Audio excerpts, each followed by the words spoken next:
Hello everyone, Edain here, and welcome back to the Edain Mod. We're continuing the Edain Mod Battle School. Where we left off, we were talking about unit typings and unit classing. But now, we're going over why some of our basic troops are actually better than our elite, and some maybe even our heroic troops. Now, a lot of what I'm about to say, disclosure, this is my biased opinion. I'm not going to be 100% correct about everything, but I do believe everything I say is correct. So if you don't believe me, by all means, let me know. I'm more than happy to have a nice back and forth with someone saying, "Oh, by the way, these basic Gondor troops are better than your your Fountain Court guards." I'm not actually saying that, but I might be saying that. So, as I've said already, we have our basic troops here. We have our basic pikemen, our basic swordsmen, our basic archers. Nice and cheap, easy to get. And then we have our elite troops, which require a more upgraded barracks, upgraded archery range, or even, in the case of the Ophidian Rangers, a level 3 tents, or an outpost to get your elite infantry. So, if I was to put them one-on-one against each other, for example, again, with our pikemen against pikemen, who would win? If I was to give the Citadel Guards the shield wall formation, they would win 100% of the time. Because that is just a massive damage boost, where these guys don't have that. And we also have, in general, bigger stats in the form of health, damage, and overall just being stronger in their respective field, because they do bigger revenge damage as well against cavalry. So one entity of one single knight charging into a single Citadel Guard is more likely to die than it is when it charges against a single Honorian pikeman, because of the damage difference in revenge damage as well. But if I was to put them against, for example, swordsmen versus Citadel Guards, if I was to take their formation out of the equation, so there's no shield wall, no block formation, who do you think would win? Would it be the elite spearman or the basic swordsman? Give you 5 seconds. The swordsmen win. And the main reason is because those swordsmen are made to fight pikemen and deal more damage against them inherently, because of their damage types. Damage typing I have gone over in the past very quickly. It wasn't a very watched video, but I did go over pretty much how every damage type has specific strengths and weaknesses. Slash damage, which is the damage type of Honorian swordsmen, and all basic swordsmen, unless they have a rule. For example, the Penithgellan swordsmen, they have a special rule that say that the cutting blades do bonus damage against units without heavy armor.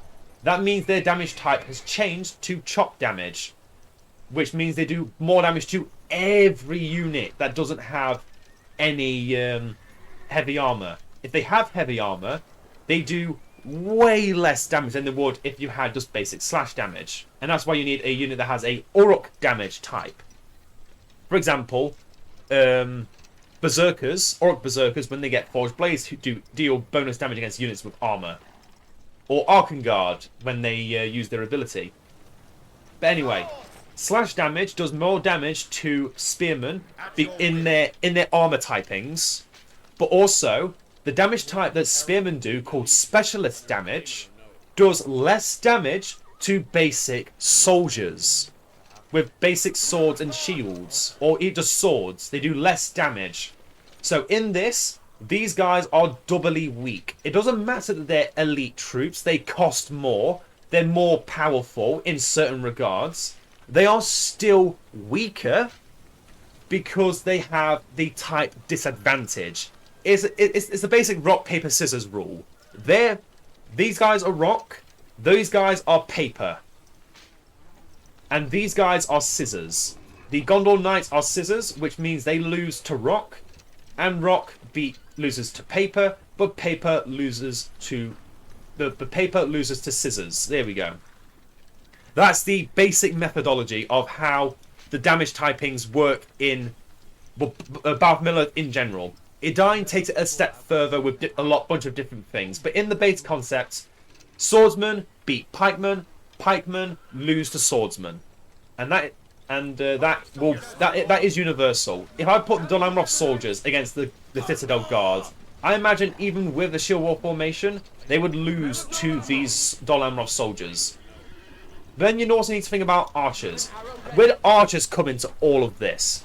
Because they're a ranged units, they do more damage than most units do in general because they're further away from the conflict. They're not getting hit by anything.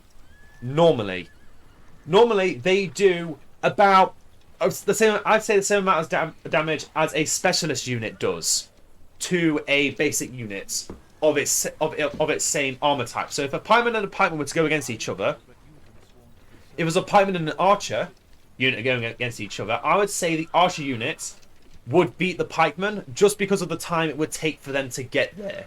However, the archer unit would sustain heavy casualties in taking out that pikeman unit if it was alone. If it was against an archer unit versus an archer unit, so for example, Ithilien Rangers versus Gondor Archers, who would win between these two right now? If we look at the stats currently, Anorian Archers 287 health, Ithilien Rangers 284 health. You would think straight away Ithilien Rangers would lose. And you'd be right, they would lose. However, the reason why they have so much health at the moment is because they've been given full upgrades. They have heavy armor which doubles their health. Ithilien Rangers do not have heavy armor, so their health has not increased. If I was to bring out Galafrim, for example, Galafrim would have way more health, and against Ithilien Rangers would lose every time because they just don't have that good combination. They don't have the extra health. But if you take the Anorian Archers upgrades, take all their upgrades away, take the Ithilien Rangers upgrades away, if I was to say who would win then, it would be the Ithilien Rangers because of their vastly higher damage against all of these entities. As soon as these entities start dying, their damage decreases significantly compared to, say, for example, a unit of soldiers, because every archer can always shoot all of the time. A soldier unit, not every soldier is always attacking. So you've always got to keep that into perspective. And then obviously, if a cavalry unit showed up, cavalry would flatten archers no matter what day of the week it is. Doesn't matter if it's elite, heroic, or basic wargs. They would kill any archer, no questions asked. Some archers do have a bit of an advantage. For example, the Galafrim, again, larger health pool. But if I was to keep that same mentality up, Galafrim versus the March Wardens, the Guardians of Karas Galathon, the elites versus heroics, who do you think would win? Again, it's a simple question with a simple answer. If the Galafrim were fully upgraded to be the same strength as the Karas Galathon Guards, the Galafrim would win every single time. Even though they're cheaper, they just have full upgrades, they have more armor, more health, so they beat the heroic archer unit that doesn't have the extra armor, doesn't have the extra health. They just lose every time, doesn't matter. And then we come to, for example, our Fountain Court Guards that currently have 1400 health against the Citadel Guards of 10,000 health. Who would win? Who do you think would win between these two? Because this is a lot harder than the basic versus elite fight. This is actually a difficult fight. If the Citadel Guards could use shield wall formation, they would win 50% of the time. If the Fountain Guard were using their bulwark formation, they would win 100% of the time.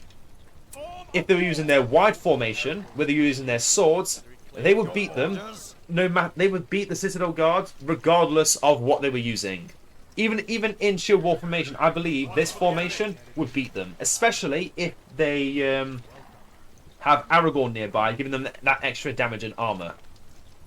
But again, that's just that one scenario in that one case. That doesn't mean Citadel Guards are bad and you should never make them. You should make them, but only against factions that use big monsters like trolls, that use elite cavalry like Rohan. Some factions that don't use big cavalry, say for example Misty Mountains, their best cavalry is Gundabad Warg Riders, which you need a tier 3 barracks to get, and honestly they're about as strong as Gondor Knights, which I put, in my personal opinion, in the middle between basic and elite cavalry. So I would use basic Honorian pikemen against Misty Mountains. Only if they started using dragons, then I would start using archers instead of using pikemen, because they're single entities for one. They're weak against piercing damage because they're dragons. And some of them fly, so what good are pikemen going to be against flying monsters? Even mountain giants, I would just use basic pikemen, because of their stomp attack can kill most entities underneath them. Even Citadel Guards don't stand a chance.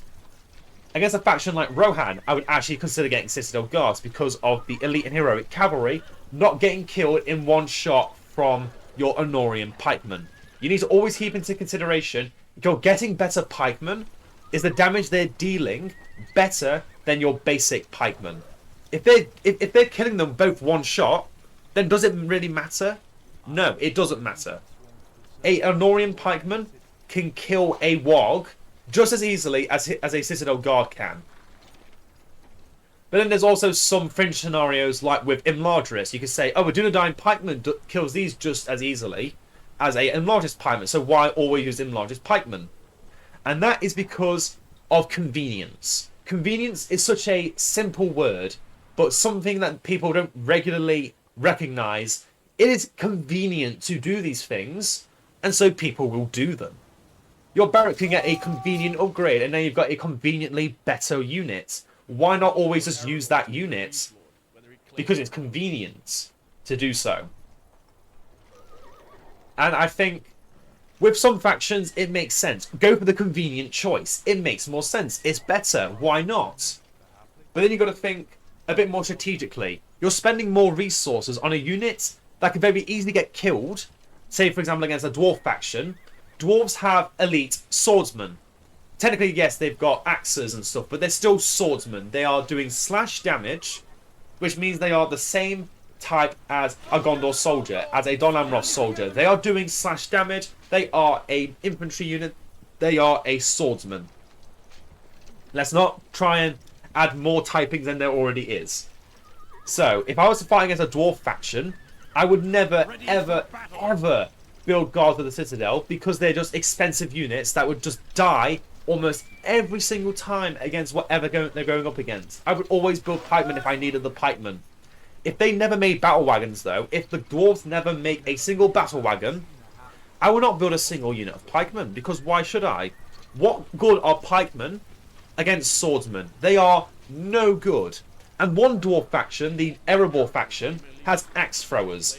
Axe throwers are a special type of range unit that doesn't do pierce damage like most archers do, which means they do bonus damage to pikemen. And that is why you'll never see me ever make pikemen against Angmar, because Angmar just spams axe throwers, and axe throwers do slash damage, the same damage type as a Gondor soldier, as a Dol Amroth soldier, as a Rohan peasant, as a dwarf guardian, as Imladris blade masters, as orc soldiers, Orc soldiers, goblins. They all do slash damage. So why would I bring pikemen that are weak against slash damage to a fight with units with slash damage? Don't ever think because this unit is just better because it looks like it's better does not mean it's better. Against axe throwers, I would just throw infantry and cavalry at it. Against Angmar in general, I would use only swordsmen, because I don't need pikemen. They don't know how to make their cavalry units or their monster units, because they don't ever make the buildings, or they don't have the AI technology to make them. Against a player, yes, I would consider using pikemen. Maybe have one or two of them just in my army, because a stray werewolf is annoying. A stray Gundabad Wolf Rider unit can be annoying. But still, the Dark Knights, you don't ever see the Dark or Shadow Knights, whatever they're called, for Angmar. You will never see a AI use them, and a player will never use them unless they have the tier 4 power, which if you are a smart person that plays this game regularly, you will often have something spying the enemy base. If you see that giant spire coming out from the Citadel, you have to think, okay, it's getting real now. We need to start getting these elite pikemen if we're going to deal with those Shadow Knights. That's just one scenario, remember. Again, every faction is different. Factions I would get this unit against is Rohan, Imladris. Yeah, Yeah, those are the main two. Those are the main two because they are the factions that use the most cavalry. Against Lothlorien, they have no cavalry. They have Ents, but I have fire arrows. I don't need this unit. Against other Gondor factions, if they have a border stronghold, I will consider it. If they don't, I won't consider it. Against dwarves, never. No, no, no, no, no, no. Battle wagons can get taken out by these pikemen. Why do I need to get a more expensive unit to do one job? Don't need it. Don't need it. We'll keep it away from that. Mordor, I would only consider if they started upgrading their if they start upgrading trolls and got Mumakil. Otherwise, for Mumakil, I have rangers and just arrows in general. And basic pikemen against basic trolls is all I need. Against Isengard, I would never make this unit because basic Warg Riders are still trash. They can get taken out by any pikeman unit. That's all they need. Against Misty Mountains, I wouldn't make these because they're just too expensive. They're too easily overrun by all the goblin trash that all uses slash damage and it's all doing more damage to a unit that they don't need to be doing more damage to. You just have a Gondor soldier unit in block formation. These guys' health is 500. That's half the health of a Citadel Guard unit, yes. But they also have 5 more entities you can heal through abilities, say for example Gandalf's Challenge Master healing, or Baragon's Keep Fighting regeneration ability, or a Well regeneration ability. And these troops are doing more damage to goblins than those are. But yeah, I think I've talked enough about that particular scenario. Do not ever think a elite unit is better than a basic unit just because it's more expensive and it has this cool new ability. Use what is best for a scenario, not what is convenient. Convenience is the killer of so many players when it gets to the late game because they don't realise why they have fallen off, why they have no resources, because they've spent them all on this. They spent them all on this unit and thought that this was the right thing to do. Bringing an army of these against an army of Arkengard is the most stupid thing you can do. That is how you lose games. Use this unit. Use your cavalry. Cavalry is king in Battle for Middle-earth. It just works against nearly everything. Obviously, they needed a unit to counter it. In BFME 1, not every faction had a pikeman unit that can counter cavalry. Cavalry had to get nerfed. So in BFME 2, they gave every faction more pikemen. And obviously Ents needed nerfing as well, because Ents were crazy strong in BFME 1. Anyway, if to say in general, what about these basic units? These basic units hold a completely different title, because they have even more power behind them. If anything, these are the most convenient units to get for Gondor, because you can give them full upgrades for no cost. That is a massive, massive resource saver. And if you can protect the settlement that has this single fire, you're in. You're golden. You've won. Before, with Baragon, back when he used to be able to target a signal fire, he was the Grand Cheese strat. You would only ever need to make fiefdom troops. You still can. You just need more signal fires and maybe more uses of assistance in times of need.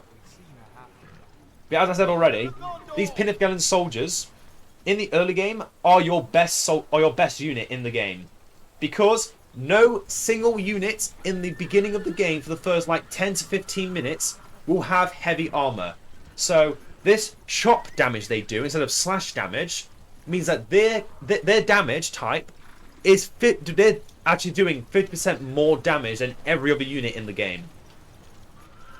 They can crush any basic or elite troop on their own. And they're free! They're free units!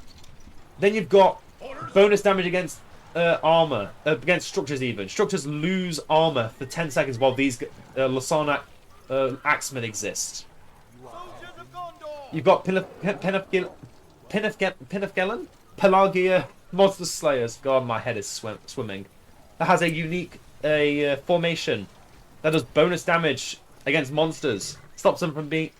stops monsters from knocking them back, dealing more damage against... protecting it against them. So archers can deal more damage to monsters. But yeah, these swordsmen are insane. Pinafgellan swordsmen are the best swordsmen in the early game. Hands down. No other faction has a better swordsman than this. Imladris has a close second in the Imladris Blade Masters, but this is definitely #1. Best swordsman in the game. In the early game. Once it starts getting to the late game and every unit is starting to get heavy armor, then at that point you have to start thinking, okay, this unit's not doing it anymore, we're going to need to start switching to our best troops. But think of all the money you've saved for the first 10 minutes of the game just by getting this unit instead of anything else. You can have your entire roster of heroes, you can have your elite troops, you can have all your economic upgrades, you can get your elite heroic troops. You've just won at that point. Because Gondor just does some crazy stuff if they're given their best troops, which they need to get, which takes a long time to get, and this unit just paves the way for you all the time. I'm promoting this unit because they deserve to be promoted. This unit is not a basic troop by nature. It is a heroic troop by nature, but it is a basic troop by name. Anyway, that is, I think, everything I wanted to talk about in this video. Do not fall for the trap. Elite troops are elite only in name. They are not elite in nature. Get them only when it's best, not when it's convenient. Dolamarov troops are a weird middle ground for elite troops because they're technically a support troop with their attack damage increase. But if any other like elite swordsmen, do not think that they are better than your basic swordsmen just because they cost more, just because they have bigger stats. That is not the answer. Big stats are not the answer. Spam. Spam, spam, spam, spam, spam. That is the answer. Hope you all enjoyed.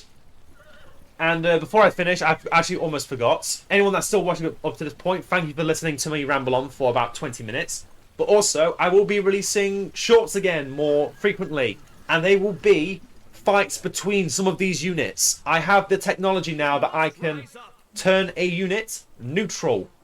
I can reverse convert, turning any unit I want into a neutral unit that I can then have fight any other unit of my choice.